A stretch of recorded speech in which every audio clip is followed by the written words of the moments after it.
Jack Grealish é sem dúvida uma figura cativante fora do campo.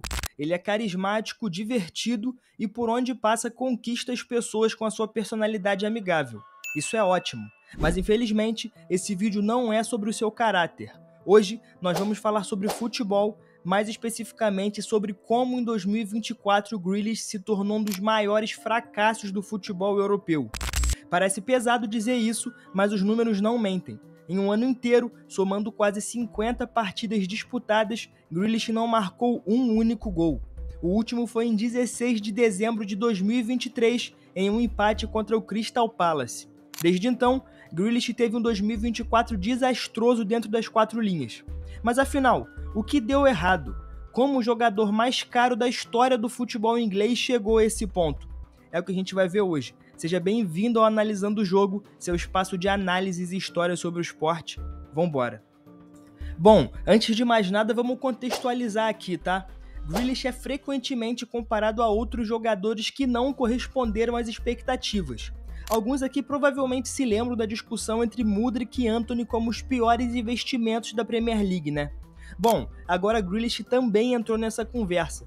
Enquanto Antony e Mudryk ao menos conseguiram contribuir ocasionalmente para os seus times, Grealish parece estar lutando para justificar cada centavo dos 117,5 milhões de euros que o City pagou por ele.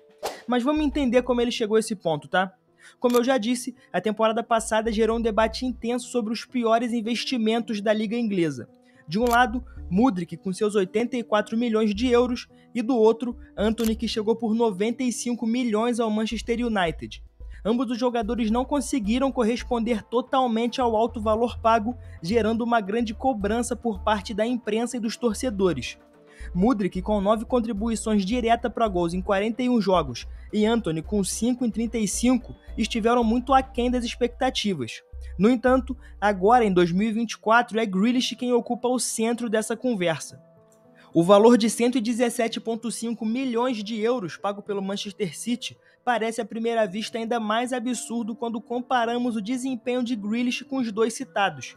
Isso porque, ao contrário de ambos, que pelo menos conseguiram contribuir com gols ou assistências de forma esporádica, Grealish se viu com um desempenho cada vez mais apático. Esse fracasso de Grealish, no entanto, não é algo recente, tá?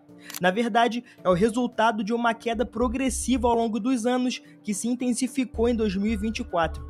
E o mais intrigante disso tudo é que, pelo menos na minha percepção, o inglês não tem sido alvo de tantas críticas. Quando Antony e Mudryk, por exemplo, estavam em um nível muito baixo de rendimento, eram constantemente alvos de memes e piadas nas redes sociais. Com Grealish, no entanto, parece haver uma tolerância maior.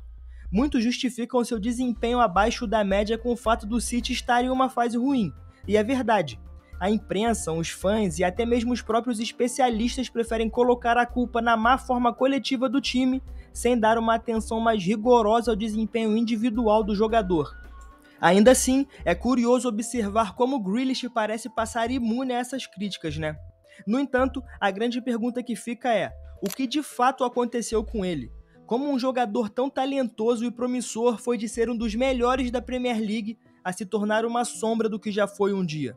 A resposta talvez esteja no próprio estilo de jogo de Guardiola e no papel que o treinador designou a Grealish. Bom, ao ser contratado pelo Manchester City, o inglês não foi trazido para ser o protagonista ofensivo. Não se esperava dele uma quantidade monstruosa de gols ou assistências. Muito pelo contrário. Em vez disso, a sua principal função era diferente. Ele foi contratado para agregar ao jogo coletivo de um time já repleto de estrelas. O que Guardiola queria de Grealish era essencialmente uma engrenagem no sistema do City, uma peça para segurar a bola, fazer a transição de jogo e criar oportunidades sem a necessidade de se destacar constantemente. E isso talvez explique por que Grealish nunca foi um goleador ou um grande assistente no City. O seu estilo de jogo se baseia muito mais na posse de bola e no controle do ritmo, algo que para Guardiola é crucial. O inglês, nesse contexto, é um jogador que segura a bola, dribla de maneira eficiente, mas que não corre riscos. A sua capacidade de proteger a posse, de esfriar o jogo e, em momentos decisivos, de atrair a marcação e conquistar faltas, o torna um jogador útil em um sistema tático muito preciso. Porém, dito isso, esse papel mais discreto e sem grandes flashes não justificam o preço pago por ele. Em 2024, seu desempenho é cada vez mais questionável, pois a função que ele exerce no time parece ser cada vez mais um papel secundário. Guardiola nunca exigiu de Grealish uma mudança radical na sua abordagem, mas talvez essa falta de liberdade, esse distanciamento da sua natureza criativa, tenha levado a um certo desgaste. Ele já não é mais o Grealish explosivo e criativo de antes. Na verdade, ele se tornou uma peça quase invisível no sistema do Guardiola, mesmo com um investimento tão alto por parte do City. O grande problema não é que o inglês não se encaixa no sistema do Guardiola, mas que na verdade ele parece ter perdido muito do que o tornou único, a sua audácia e a sua capacidade de ser imprevisível. Portanto, comparar o Grealish de hoje com o da sua época no Aston Villa é como comparar dois jogadores diferentes. Quando ainda defendia o Villa, Grealish era o centro das atenções. Ele tinha liberdade para criar jogadas, arriscar passes mais longos e ser o principal responsável pela condução do time. O Villa, claro, estava em uma posição intermediária na tabela e Grealish era essencialmente o único jogador que podia fazer algo diferente, fosse com um drible desconcertante ou com um passe ousado. Ele era o motor do time, o jogador a ser observado toda vez que a bola chegava aos seus pés. Um exemplo disso é que na temporada 2021, Grealish acumulou 6 gols e 10 assistências em 26 partidas na liga, impressionando com a sua capacidade de criar oportunidades de gol. Ele era o principal responsável pela maior parte da produção ofensiva do Aston Villa, sempre sendo diferencial no último terço do campo. Agora, com a camisa do Manchester City, essa liberdade foi substituída por uma função mais reativa, sem a mesma agressividade e criatividade. O Grealish de hoje se tornou um jogador que toca a bola, e é isso. Ele não tem mais o mesmo ímpeto que demonstrava no Aston Villa. E isso é visível tanto nas estatísticas quanto no estilo de jogo. Ao invés de arriscar passes ousados ou dribles arriscados, ele se tornou um elo seguro no ataque do Guardiola, contribuindo para a posse, mas não oferecendo a mesma dinâmica ofensiva. Esse declínio de Grealish não é só uma mudança técnica, ele também representa uma mudança na sua identidade como jogador. Ele já não é mais o líder criativo, o jogador que toma as rédeas do jogo e faz as coisas acontecerem. Ele se tornou uma mera peça em um sistema que exige menos da sua criatividade e muito mais da sua capacidade de manter a posse de bola. E com isso ele parece ter perdido parte da magia que o tornava especial. Quando você paga 117,5 milhões de euros por um jogador, você espera muito mais do que o Grealish tem entregado. A comparação com outros jogadores que custaram valores similares ou até menos, como Antony, reforça a ideia de que o desempenho do inglês está muito aquém do esperado para um jogador desse valor. E o mais triste é que, embora tenha se adaptado de certa forma ao sistema do Guardiola, ele parece estar perdendo a sua essência, a chama que o fazia ser um jogador imprevisível e fascinante no Aston Villa. O que o City precisa agora, na minha opinião, é de um Grealish mais incisivo, mais audacioso e muito mais ousado, aquele que foi o grande diferencial no time de Dan Smith.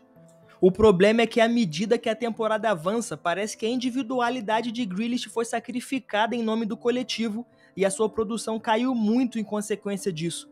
É evidente que o estilo de jogo do Guardiola não favorece a liberdade criativa de Grealish como acontecia no Aston Villa, e isso também vale para outros jogadores como o Haaland, por exemplo. Inclusive, se você quiser um vídeo do atacante, deixa aqui no comentário. Mas enfim, dessa maneira o futuro de Grealish no Manchester City, pelo menos na minha opinião, é uma incógnita. Em 2024, a falta de evolução significativa em seu desempenho gerou muitas dúvidas sobre o seu papel na equipe. Alguns sugerem que Grealish precisa ser mais ousado, que ele deve tomar mais riscos e tentar retomar a confiança que o fez brilhar na Premier League. Outros, no entanto, acreditam que o papel dele no sistema de Guardiola precisa ser redefinido. Talvez um posicionamento mais avançado no campo ou uma função mais central possa ajudá-lo a se destacar mais. Enfim, Grealish é sem dúvida um dos jogadores mais talentosos da geração, tá? Pelo menos na minha opinião. A sua habilidade com a bola e a sua visão de jogo sempre foram impressionantes, mas a sua adaptação ao Manchester City, especialmente sob a direção de Guardiola, tem sido uma jornada cheia de altos e baixos, e convenhamos aqui, muito mais baixos do que altos. No fim, a verdadeira questão que fica é: até que ponto os sistemas de jogo podem liberar realmente o potencial máximo de jogadores como Grealish?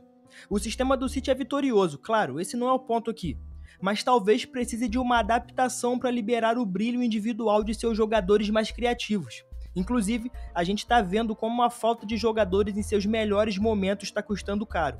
De qualquer forma, até lá, a espera pela verdadeira forma de Grealish continua e ele ainda tem o desafio de encontrar o seu verdadeiro papel dentro do contexto. Será que ele pode voltar a ser o jogador de destaque que foi no Aston Villa? Ou será que o seu ciclo no City está chegando ao fim? Deixa aí nos comentários. Esse foi o Analisando o Jogo, seu espaço de análises e história sobre o esporte. Até a próxima.